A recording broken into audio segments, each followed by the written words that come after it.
ਦੂਰ ਕਿਸੇ ਸੁੱਕੇ ਤੇ ਸੁੰਨੇ ਰੇਗਿਸਤਾਨ ਵਿੱਚ ਇੱਕ ਕਹਾਣੀ ਜੰਮੀ ਸੀ, ਡਰ ਅਤੇ ਰਾਜ਼ ਨਾਲ ਭਰੀ ਹੋਈ। ਉੱਥੇ ਦੂਰ-ਦੂਰ ਤੱਕ ਨਾ ਕੋਈ ਰੁੱਖ ਸੀ, ਨਾ ਪਾਣੀ ਦੀ ਕੋਈ ਨਿਸ਼ਾਨੀ, ਨਾ ਕੋਈ ਪਿੰਡ ਤੇ ਨਾ ਹੀ ਕੋਈ ਸ਼ਹਿਰ।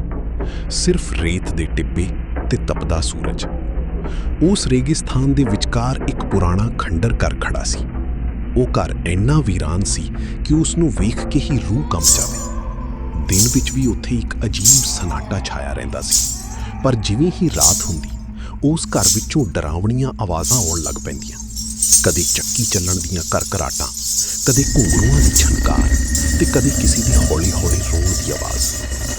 ਲੋਕ ਕਹਿੰਦੇ ਸਨ ਕਿ ਜਿਹੜਾ ਵੀ ਉਸ ਘਰ ਦੇ ਨੇੜੇ ਗਿਆ, ਉਹ ਕਦੇ ਵਾਪਸ ਨਹੀਂ ਆਇਆ। ਇਸ ਕਰਕੇ ਕੋਈ ਵੀ ਉਸ ਪਾਸੇ ਜਾਣ ਦੀ ਹਿੰਮਤ ਨਹੀਂ ਕਰਦਾ ਸੀ। ਇੱਕ ਦਿਨ ਇੱਕ ਅਣਜਾਣ ਯਾਤਰੀ ਉਸ ਰਸਤੇ ਲੰਘ ਰਿਹਾ ਸੀ। ਉਹ ਦੂਰ ਦੇ ਸਫ਼ਰ ਤੋਂ ਥੱਕ ਚੁੱਕਾ ਸੀ। ਉਸ ਨੂੰ ਉਸ ਥਾਂ ਬਾਰੇ ਕੋਈ ਜਾਣਕਾਰੀ ਨਹੀਂ ਸੀ। ਜਿਵੇਂ ਹੀ ਸੂਰਜ ਡੁੱਬਣ ਲੱਗਾ, ਉਸ ਨੂੰ ਅਹਿਸਾਸ ਹੋਇਆ ਕਿ ਹੁਣ ਰਾਤ ਰੇਗਿਸਤਾਨ ਵਿੱਚ ਕੱਟਣਾ ਬਹੁਤ ਖਤਰਨਾਕ ਹੋਵੇਗਾ।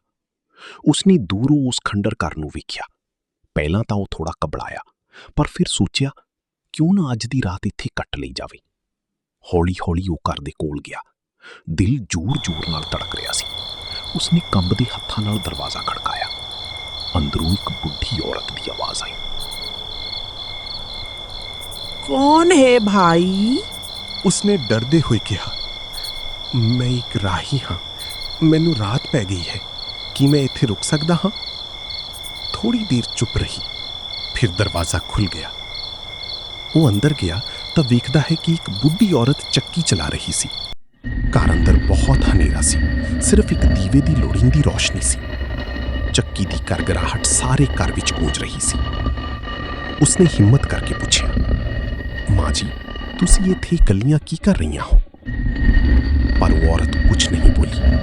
ਉਹ ਸਿਰਫ ਚੱਕੀ ਚਲਾਉਂਦੀ ਰਹੀ, ਜਿਵੇਂ ਉਸਨੇ ਉਸਦੀ ਗੱਲ ਸੁਣੀ ਹੀ ਨਾ ਹੋਵੇ। ਉਹ ਆਦਮੀ ਹੋਰ ਡਰ ਗਿਆ, ਪਰ ਥਕਾਵਟ ਕਰਕੇ ਉਹ ਇੱਕ ਕੋਨੇ ਵਿੱਚ ਬੈਠ ਗਿਆ। ਕੁਝ ਸਮੇਂ ਬਾਅਦ ਬੁੱਢੀ ਔਰਤ ਨੇ ਹੌਲੀ ਆਵਾਜ਼ ਵਿੱਚ ਕਿਹਾ, ਪੁੱਤਰ, ਤੂੰ ਚੱਕੀ ਚਲਾ ਲੈ, ਮੈਂ ਥੋੜਾ ਆਰਾਮ ਕਰ ਲਵਾਂ। ਉਸਨੇ ਸੋਚਿਆ ਕਿ ਇਹ ਤਾਂ ਸਧਾਰਨ ਗੱਲ ਹੈ, ਇਸ ਲਈ ਉਹ ਚੱਕੀ ਚਲਾਉਣ ਲੱਗ ਪਿਆ। ਜਿਵੇਂ ਹੀ ਉਸਨੇ ਚੱਕੀ ਚਲਾਉਣੀ ਸ਼ੁਰੂ ਕੀਤੀ, ਅਚਾਨਕ ਉਹ ਬੁੱਢੀ ਔਰਤ ਉੱਚੀ-ਉੱਚੀ ਹੱਸਣ ਲੱਗ ਪਈ। ਉਸਦੀ ਹੱਸੀ ਇੰਨੀ ਡਰਾਉਣੀ ਸੀ ਕਿ ਆਦਮੀ ਦੇ ਰੋਮ-ਰੋਮ ਖੜੇ ਹੋ ਗਏ। ਉਹ ਘਬਰਾ ਕੇ ਪੁੱਛਦਾ ਹੈ, ਕੀ ਹੋਇਆ? ਉਹ ਔਰਤ ਕਹਿੰਦੀ ਹੈ, ਚੱਕੀ ਰੋਕੀ ਨਾ, ਨਹੀਂ ਤਾਂ ਤੂੰ ਮਰ ਜਾਵੇਂਗਾ। ਆਦਮੀ ਦੇ ਪੈਰਾਂ ਹੇਠੋਂ ਤੋਂ ਜ਼ਮੀਨ ਖਿਸਕ ਗਈ। ਉਸਨੇ ਪੁੱਛਿਆ, ਇਹ ਕੀ ਕਹਿ ਰਹੀ ਹੋ ਤੁਸੀਂ? ਉਹ ਔਰਤ ਹੌਲੀ-ਹੌਲੀ ਬੋਲੀ, ਇਹ ਘਰ ਇਸ ਚੱਕੀ ਨਾਲ ਖੜਾ ਹੈ। ਜਿੰਨਾ ਸਮਾਂ ਚੱਕੀ ਚੱਲਦੀ ਰਹੇਗੀ, ਇਹ ਘਰ ਵੀ ਖੜਾ ਰਹੇਗਾ। ਜੇ ਚੱਕੀ ਰੁਕੀ ਤਾਂ ਇਹ ਘਰ ਡਿੱਗ ਪਵੇਗਾ ਤੇ ਤੂੰ ਵੀ ਮਰ ਜਾਵੇਂਗਾ। ਉਹ ਡਰ ਨਾਲ ਕੰਬਣ ਲੱਗ ਪਿਆ। ਫਿਰ ਉਹ ਔਰਤ ਕਹਿੰਦੀ ਹੈ, ਮੈਂ ਵੀ ਇੱਕ ਵਾਰ ਤੇਰੇ ਵਰਗੀ ਆਈ ਸੀ। ਮੇਰੇ ਆਪਣੇ ਬੱਚਿਆਂ ਨੇ ਮੈਨੂੰ ਘਰੋਂ ਕੱਢ ਦਿੱਤਾ ਸੀ। ਮੈਂ ਇੱਥੇ ਆ ਫਸੀ। ਹੁਣ ਮੈਂ ਮੁਕਤ ਹੋ ਰਹੀ ਹਾਂ। ਹੁਣ ਤੂੰ ਇੱਥੇ ਰਹਿ। ਇਹ ਕਹਿ ਕੇ ਉਹ ਅਚਾਨਕ ਗਾਇਬ ਹੋ ਗਈ। ਹੁਣ ਉਹ ਆਦਮੀ ਇਕੱਲਾ ਸੀ।